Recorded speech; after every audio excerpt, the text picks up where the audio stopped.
Hello guys, welcome to my channel. तो आज हम एक्सप्लेन करने वाले हैं मार्वल फेज 5 की पहली फिल्म Antman and the Wasp Quantumania को। आपने ये फिल्म तो देखी ही होगी और आपके मन में काफी सारे सवाल भी आए होंगे, जैसे कि ये क्वांटम रेल क्या है और ये क्वांटम रेल हमारी यूनिवर्स से कितना अलग है जहाँ कैंग को भेजा गया। और एक बात ये भी सोचने वाली है कि आखिर कैंग को क्वांटम रेल में क्यों भेजा, किसी और यूनिवर्स पर भी भेज सकते थे। आखिर कैंग द कॉन्कर के कितने वेरिएंट्स पूरी यूनिवर्स में मौजूद है। तो इस वीडियो में हम Antman and the Wasp Quantumania को पूरा एक्सप्लेन करेंगे। आपको करना क्या है कि वीडियो को पूरा देखना है और अगर वीडियो अच्छा लगे तो हमारे चैनल को सब्सक्राइब भी करना।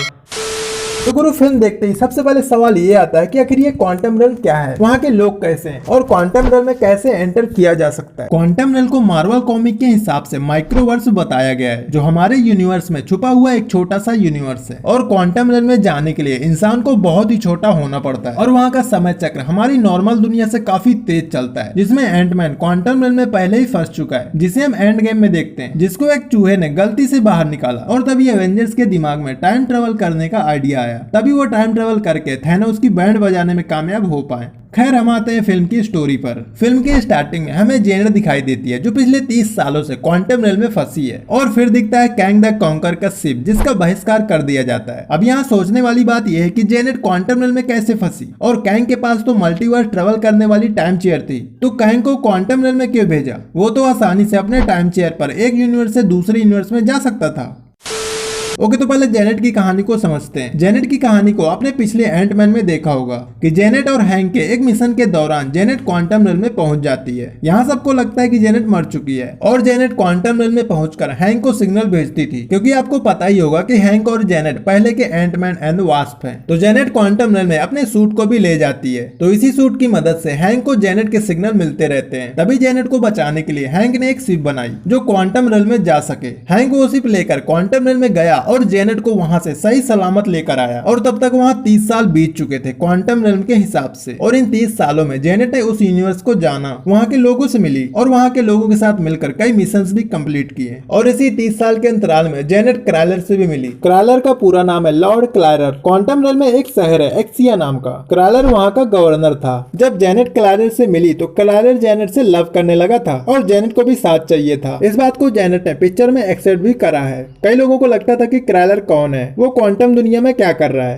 कहीं वो पृथ्वी से तो नहीं है। क्राइलर क्वांटम रेल्म का ही रहने वाला है, जो जेनेट के साथ मिलकर कैंग से भिड़ने की कोशिश की उन्हीं 30 सालों के अंतराल में। बेचारी जेनेट तो वहां से बाहर आ जाती है, लेकिन कैंग ने क्राइलर की बैंड बजा दी। बेचारा प्यार में अंधा हो गया था, जो कैंग द कॉन्कर से भिड़ने अकेला ही चल दिया था। बेचारे को मजबूरन कैंग की साइड लेनी पड़ी। पिक्चर में भी हमने देखा कि क्राइलर बड़ी होशियारी से जेनेट को पकड़ने आता है, लेकिन वो वहां से बचकर निकल जाते हैं।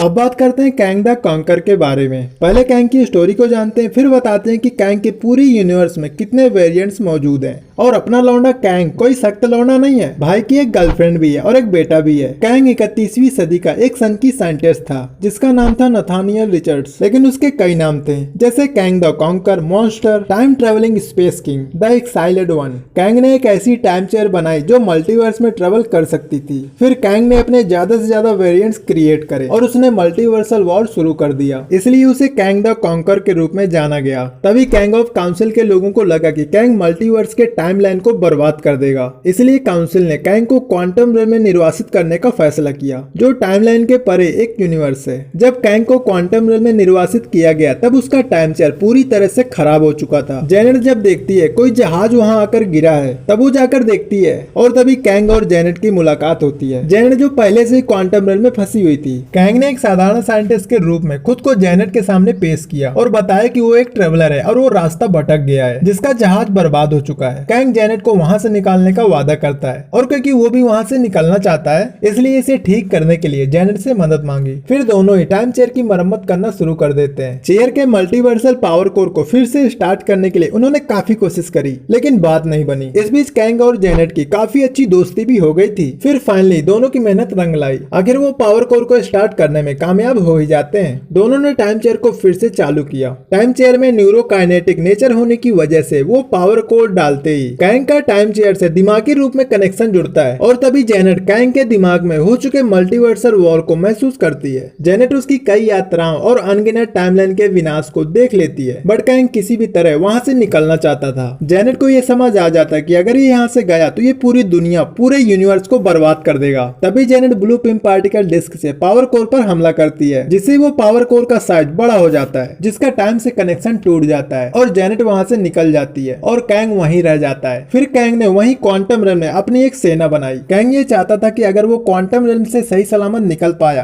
तो जो सेना कैंग ने बनाई है उसका इस्तेमाल वो मल्टीवर्स को तबाह करने में यूज करता और काउंसिल के लोगों से अपना बदला पूरा करता।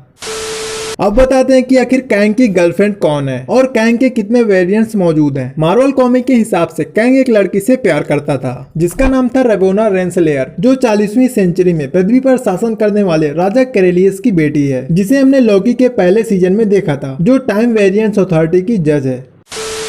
अब अगर बात करें कैंग के सभी वेरिएंट्स की, ऐसे तो कैंग के वेरिएंट्स 19 मिलियन से भी ज्यादा हैं, जो हम Antman and the wasp Quantumania के एंड में देख चुके हैं। लेकिन कुछ वेरिएंट्स हैं जो मार्वल कॉमिक पर टॉप पर हैं। ये सब एक नाम के साइंटिस्ट के वंशज हैं, जैसे फिरौन Rama Tut, Immortus, Scarlet Centurion, Victorious Prime, Victor Timely, Iron Lad, chronomonitor and Kang ग्रीफ्रान। कैंग के इन सारे वेरिएंट्स को हम एवेंजर्स द कॉन्ग डायनेस्टी और एवेंजर्स सीक्रेट वॉर में देख पाएंगे, जिन्हें 2025 और 26 तक रिलीज करा जाएगा। आपको बता दूं, मार्वल ने कैंग को लोकी के पहले सीजन में इंट्रोड्यूस करवाया था हे हू रिमेन्स के रूप में। अब जो लोकी का दूसरा सीजन आने वाला है, जिसमें हम कैंग को विक्टर टाइमली के रूप में देख पाएंगे।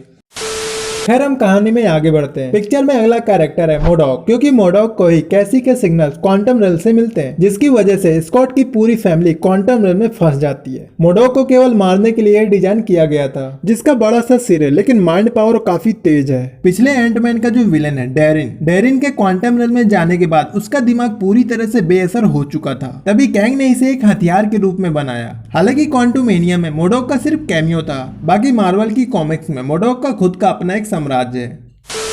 अब आते हैं एमसीयू के यंग एवेंजर की तरफ। कैसी लैंग, स्कॉट लैंग की बेटी, जिसे मार्वल ने यंग एवेंजर के रूप में पेश किया, जिसके पास खुद का सूट है और वो उसका इस्तेमाल करना भी जानती है। जब एंटमैन गलती से क्वांटम रेल में फंसा था, तब से कैसी उस डिवाइस पर काम कर रही है जिसके जरिए हम क्वांटम रेल में जा सकते हैं। कैसी के उस सैटेलाइट ने सारे परिवार वालों को क्वांटम रेल में फंसा दिया और उनके साथ चींटियों ने भी क्वांटम रेल का सफर किया। अब कैंग को चाहिए वो पिम पार्टिकल, जिससे उसके टाइम चेयर का पावर कोर फिर से नॉर्मल हो जाए, जिसके लिए कैंग कैसी को बंदी बनाकर स्कॉट को उस पावर कोर को लाने के लिए भेज देता है। इतने में स्कॉट और होप दोनों मिलकर पावर कोर को दोबारा से नॉर्मल कर लेते हैं। लेकिन कैंग क्वांटम रेल से बाहर नहीं निकल पाता, बल्कि स्कॉट कैंग को उसी पावर कोर के अंदर ही फंसा देता है। एक बार जब मल्टीवर्स पोर्टल बंद हो जाता है, तब दोबारा कैसी उसी सैटेलाइट को रीएक्टिव करती है। इसका मतलब यह है कि कैसी अब उस सैटेलाइट की मदद से किसी भी मल्टीवर्स में ट्रेवल कर सकती है।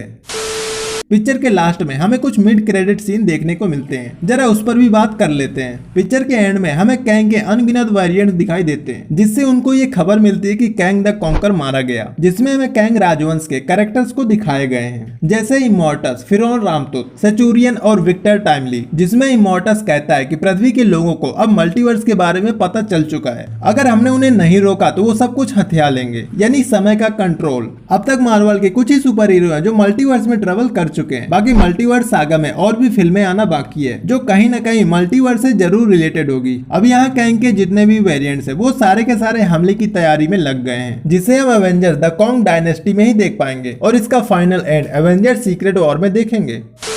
इसी के साथ फिल्म के एंड में लोकी सीजन 2 को लेकर कुछ हिंट्स मिले हैं, जिसमें हमें दिखता है कैंग का नया variant Victor Timely. Victor Timely Nathaniel Richard का ही एक वेरिएंट है। रिचर्ड ने अपने वेरिएंट को इंट्रोड्यूस करवाने के लिए एक शो ऑर्गेनाइज करवाया, जहां लोकी और मोबियस उसे ट्रैक करते करते उस शो में पहुंच जाते हैं। लोकी को यह पता लग जाता है कि यह ही हू रिमेन्स का ही एक वेरिएंट है। अब इसके आगे की कहानी हम पिक्चर में ही देख पाएंगे। लोकी के सीजन 2 को इसी साल 2023 में ही रिलीज किया जा रहा है। लोकी का दूसरा सीजन भी एमसीयू के फेज 5 का हिस्सा बनेगी। सो आई होप आपको ये एक्सप्लेनेशन पसंद आया होगा। जो पूछना हो तो कमेंट करके पूछ सकते हो। And do subscribe movie masala 24। Bye bye.